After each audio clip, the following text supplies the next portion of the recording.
Justin Baldoni's Man Enough co-host Liz Plank leaves podcast after Blake Lively claims, "We all deserve better." Exclusive. Justin Baldoni's longtime podcast co-host is speaking out after his It Ends With Us co-star Blake Lively accused him of sexual harassment on set and retaliatory behavior. In a statement to fans obtained by People, journalist and author Liz Plank shared that she is leaving the show.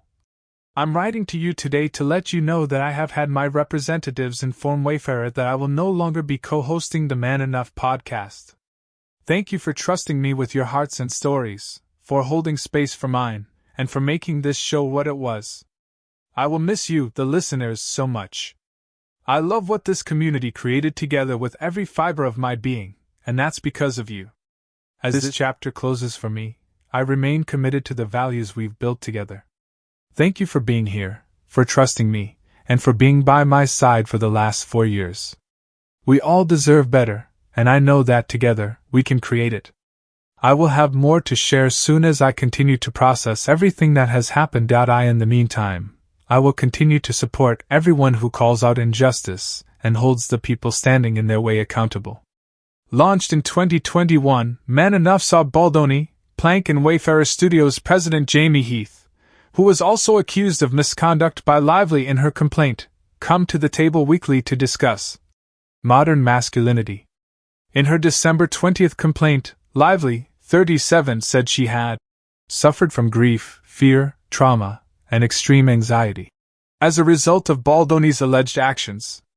The actress's filing included alleged texts and emails between Baldoni, 40, and his team, including his publicist Jennifer Abel and crisis firm Tag PR's Melissa Nathan, discussing how to manipulate social media and work with press to destroy Lively. The complaint was filed against not only Baldoni but also Heath, as well as Baldoni's production company, Wayfarer Studios, and its co-founder Steve Sarowitz. It was also filed against Jed Wallace, Nathan and Abel, each of whom are named in the alleged effort to tarnish Lively's reputation earlier this year. In a statement given to the New York Times, Lively said, "I hope that my legal action helps pull back the curtain on these sinister retaliatory tactics to harm people who speak up about misconduct and helps protect others who may be targeted." Baldoni's lawyer told People in a statement after Lively's complaint went public that her allegations were false and intentionally salacious with an intent to publicly hurt.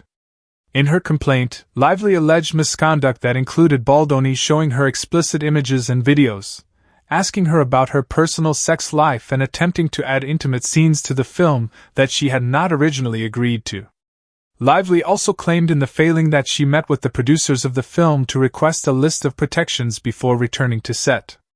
Some of the protections Lively sought during the meeting, during which her husband Ryan Reynolds was also present, included no more improvising of kissing, and no more personal, physical touching of, or sexual comments by Mr. Baldoni or Mr. Heath to be tolerated by Blake Lively, and or any of her employees, as well as any female cast or crew without their express consent.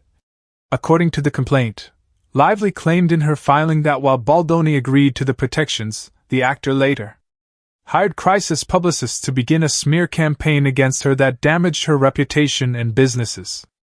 Tag PR later released a statement, via Friedman, saying their company operated as any other crisis management firm would when hired by a client experiencing threats by two extremely powerful people with unlimited resources. Rumors of a feud between Lively and Baldoni, who was dropped by his talent agency WME on December 21, swirled in the weeks leading up to the movie's release, with fans pointing out Lively and the rest of the cast had unfollowed the former Jane the Virgin star on social